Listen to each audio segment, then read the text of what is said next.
relationship strategy industry For sure. for a long term. A lot of it is based on relationship, and yeah.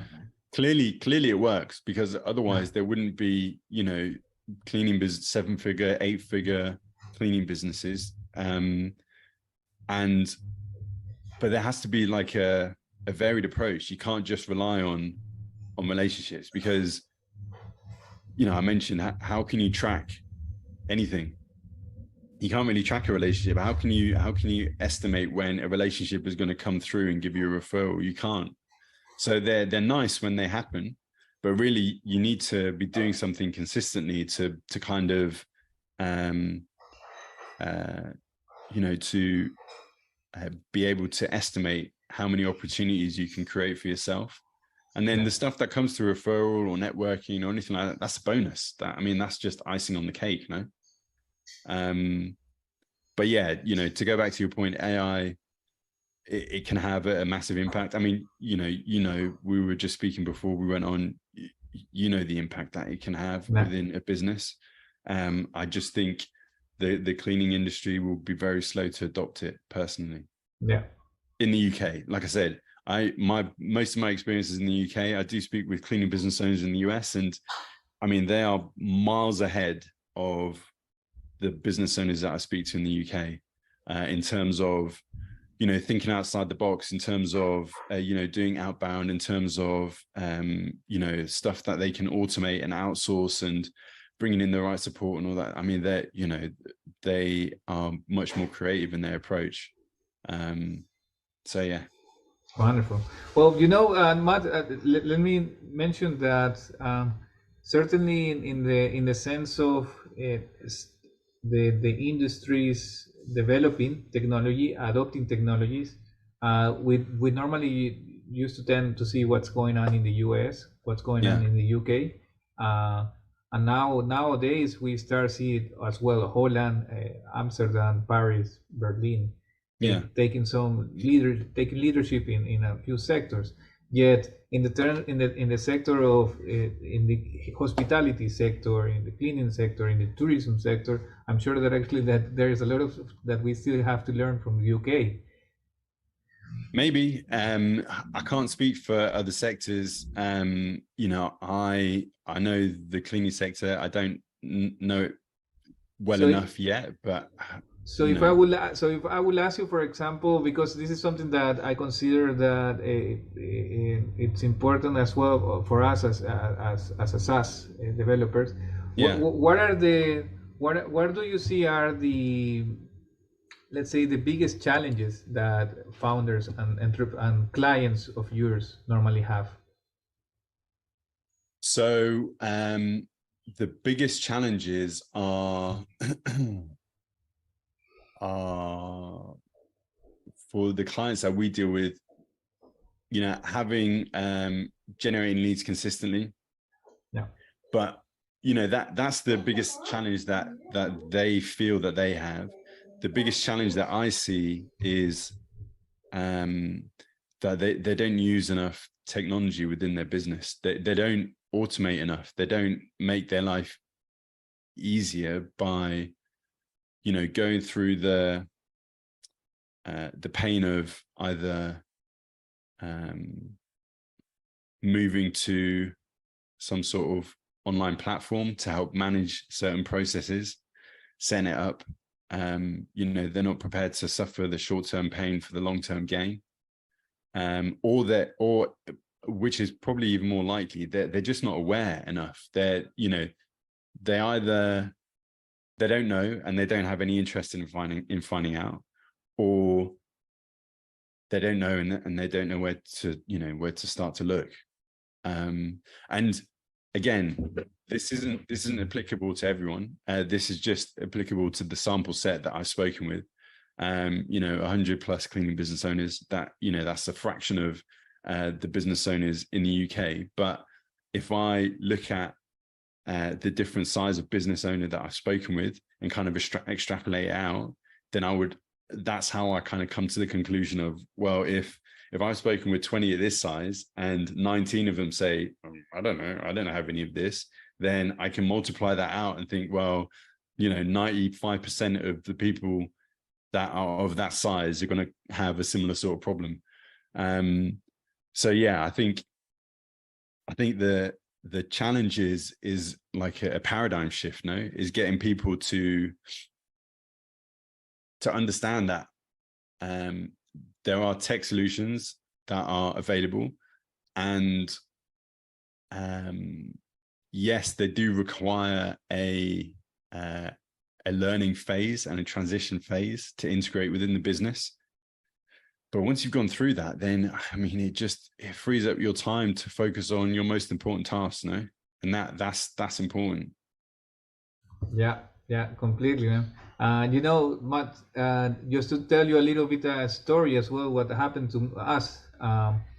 We were trying to to find a new platform, a sort of like a gig economy platform, like a job platform, but it was in the industry of the food industry. Okay. Basically for chefs. We were considering that actually like hotel owners, restaurant owners needed a way how they could find more suitable chefs, more sous chefs, and people that are actually working in the kitchen. Nice. We launched a platform here in the Netherlands.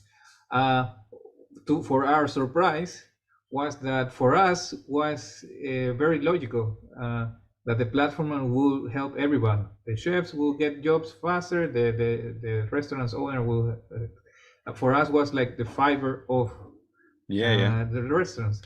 And we focused so much in having a great product. We saw that actually the user experience was going to be great. We launched the product. It's called Kitchen Team, and then we find out that not the business owners, not the chefs, wanted to change the process. They didn't want to, and even though we dedicated hours to train people, dedicated hours to try to create an academy, a community around it. Yeah. No. So really? I really make a strong remark on what you mentioned. For all the SaaS owners, for all the market owners, start with the research. Start talking with the customer. Absolutely. Not on the product, but on the people you are serving. Yeah.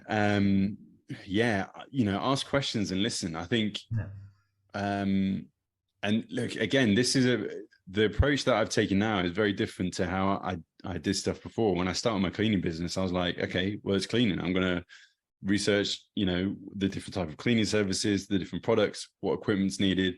And then I'm just going to start phoning up, you know, different businesses and offer a cleaning service. And yeah, it worked after a while.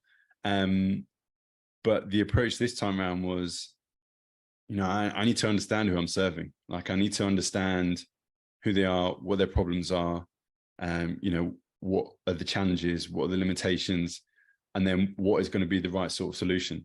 And, you know, I don't think we're there yet. You know, we're a year into the business.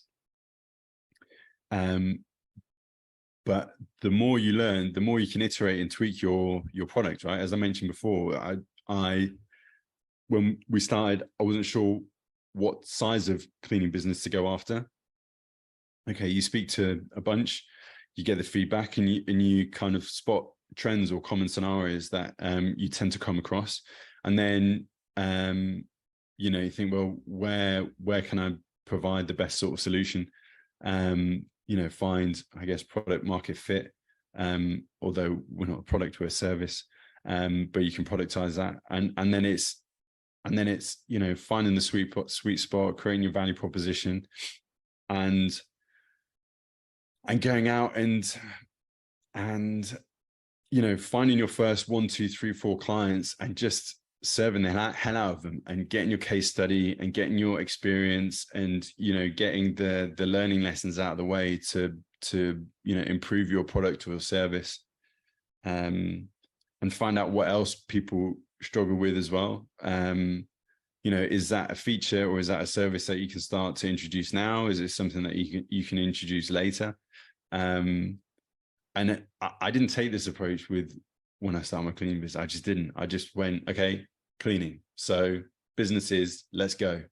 And yes, this way has taken longer, but I've also learned so much more. And as a result, I have identified other opportunities which I probably might have taken me longer to identify had I not gone through the research phase. And to be perfectly honest, like, we're always researching, right? We're every day we learn something new, or we find a new angle, and that's all part of your research and understanding your customer or your clients better.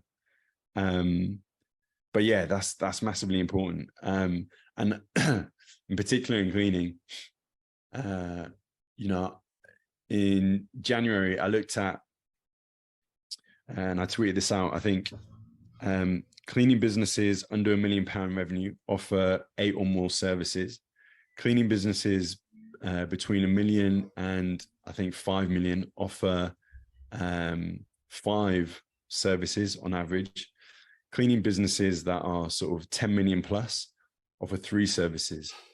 They know, like, they've found the sweet spot. They know the client that they're serving. They know the service that they need to deliver to them, and that's all they focus on. I spoke with a cleaning business owner yesterday.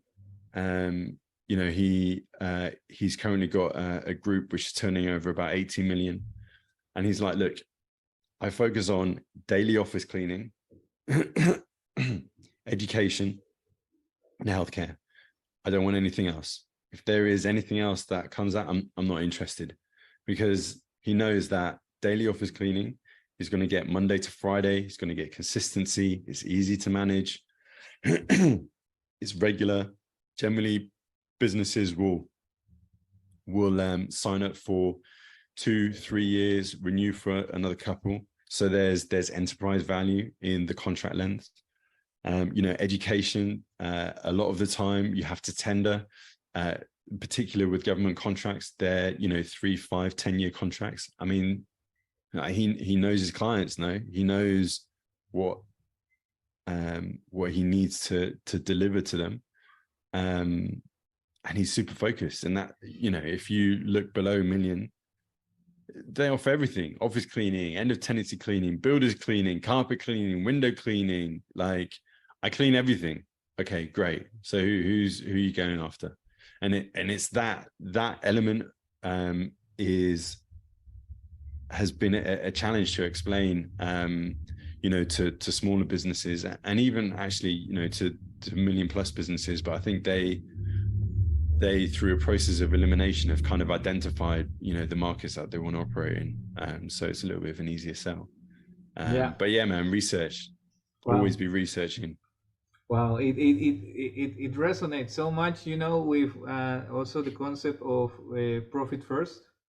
From Mike Mihaljevic, where he mentions the fact of that how as starting entrepreneurs, we just try to grab everything that comes into our hands, and then that's when we don't even consider really what are the costs of some of these services that we put out there. And that's how actually our profit also goes away completely. Yeah, and the difficulty is when you grab everything. We spoke before about mindset. You're just in the habit of, I need to grab everything, and I can't.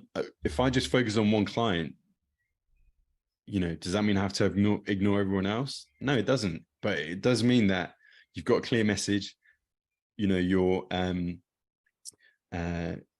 the type of clients that you're going after, which means that you can tailor your service specific to their needs. And what will naturally happen, if you're able to serve your niche exceptionally well, then naturally other people are going to gravitate to you, because they will find out about your service being so good. And, through organic growth, you'll get other opportunities. And through getting those other opportunities, initially you should probably say no, because you need to focus on your niche until you get to a certain level. But when you are ready to expand, you can be like, okay, what has been the next most frequent request or occurrence that has come up outside of our niche? Well, perhaps that is where the next opportunity lies. But But when you're used to grabbing everything, it's difficult to let go of everything and just focus on one thing. Exactly. And I made that mistake. Look, I'm not saying that I'm, like a paragon of virtue. I'm not. I made exactly the same mistake when I had my cleaning business. I went after end of tenancy. I did commercial. We did builders cleans. We started outsourcing waste collection and property maintenance. We did like everything. But it wasn't clear or focused, which, meant that I only took the business so far. And that was all I had within my skill set at that time. After a couple of years, I love learning, and I'm just applying things that I learn. And I like to learn from different sectors. I think we mentioned Mind Valley last time. Ever coached disjointed learning theory. Like, I like that. Like picking up different processes or approaches or methodologies from other markets, in particular, tech plays, SaaS markets, all that kind of stuff, and seeing how you can approach that, how you can apply that to a boring business, because the likelihood is that no one else is going to do it, because you're bringing outside concepts into a very old market. Wonderful. And that's quite interesting. Yeah, indeed. Thank you for mentioning, because indeed one of the communities that are going to the visit or GrowFax experiences is the community of Mind Valley and Evercoach. Nice. Business coach around the world. So I'm very happy that I'm sure that actually they are going to listen, and when they listen about you mentioning that you are also part of the members, they will love it. Yeah. But if I may take that opportunity, from the entrepreneurs and the business owners from our community, if they would like to get in touch with you, how could they reach you, Matt, best? Best way is to reach out on LinkedIn, search for Matt Harris, The Growth Lab, or you can drop me an email, Matt, M-A-T-T, at thegrowth-lab.com. I'm across all socials. I am _Matt Harris. So if you like, follow, connect. I've got a podcast called The Growth Lab. So if you want to tune into that, specifically for cleaning business owners and how they can grow their cleaning business. I've got a newsletter, Substack. I try and just put information out as much as possible. So excellent. Happy to connect with the audience. Excellent, Matt. Thank you very much. Indeed, I think that especially all the once you have put in place the funnels and the strategies that you have mentioned, you have discussed in your sector, I'm completely confident that these are strategies that you can replicate in other sectors as well. Absolutely. So, glad that actually that we are going to make sure that we share all the information from Matt, from the Growth Lab, and also from your company with the video and with our communities. That way they can reach you as well. Perfect. I appreciate that. Thank you. But we have two last questions. Sure. And normally this is something new that I'm integrated now in GrowFax experiences. Said is an entity. It's becoming an entity, and every time it's evolving. Sure. In terms of what we are as a value hacking company, where we are applying AI tools, which one would you say at this moment is your favorite AI tool? So look, I use Notion a lot, and I've started using the AI feature in Notion. I just like it. It helps my writing. It helps with some of the preparation. So really, that is quite a simple tool, but it's massively effective for my sort of creator side of things. Nice. Notion has become indeed in some cases. There's no need anymore to have a website even sometimes. Yeah, for sure. You can really manage a complete business from Notion directly. Yeah, it's good. Excellent. And the last question, this is something new that we have, like, if for our next guest is going to be this person won't know from who is the question coming, but now we're asking the last special guest to throw a question to the next one. Yeah. How would you do it? Which one would you ask him? Okay, so my question would be, what are the 3 non-negotiable skills that you ask of your people that join your team, people that join your company, people that you work with, people that you collaborate with? What are your 3 non-negotiables? Nice, man. Nice, Matt. Thank you very much. No worries. Matt, it has been a pleasure. Likewise, Juan Carlos. Thank you very much for having me on. Wonderful to have you here, and I wish you a wonderful weekend as well. Thank you very much. Take care, Matt. See you next time. See you next time. Bye bye.